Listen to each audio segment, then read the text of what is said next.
Hello everyone, my name is Shaiful from Sony Malaysia, and we met again today.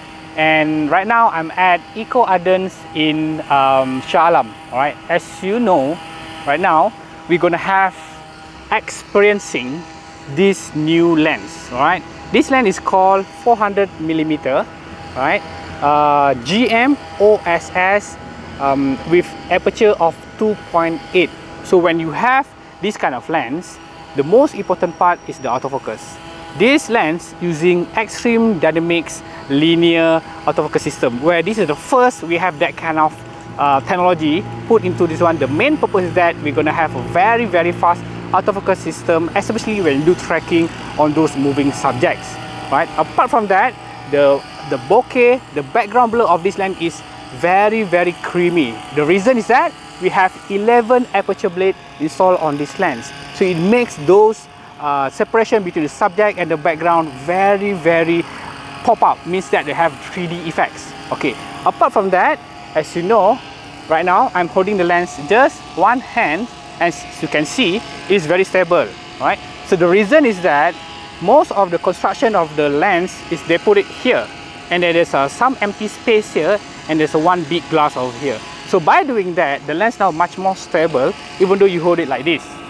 Okay, so when you handheld this lens on the field, when you shooting, you have a very like, I would say that some kind of freedom to shoot, instead of when you put on the monopod, you some kind of like restrict your movement to shoot.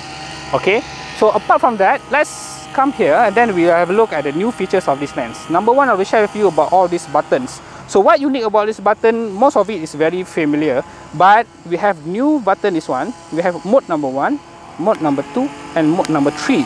Mode number 3 is basically with a new system where the lens try to predict the movement if you're shooting a subject that moves not very constant way. Means that sometimes move here left and right, so you better use the mode number 3.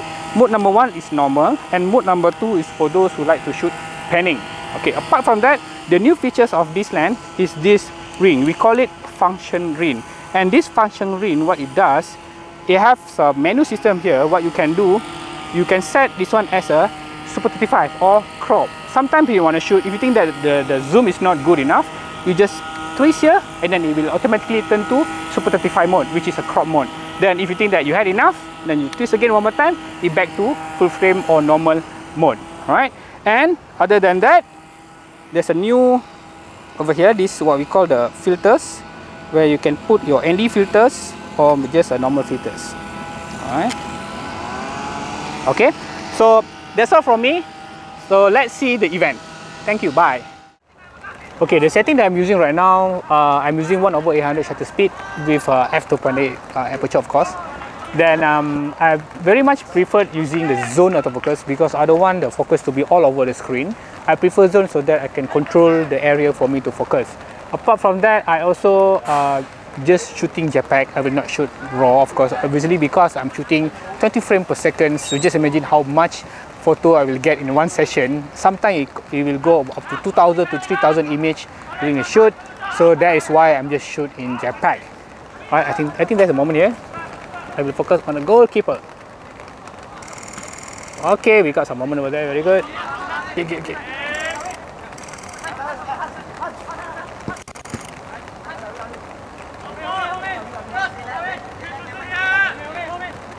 Let's focus on the goal. Okay, good.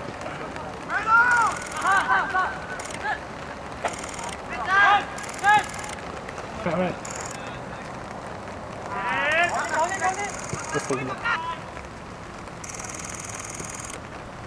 So guys, I think that's it for me right now. So later on we will see all the footage coming from this camera where everything is recorded right now.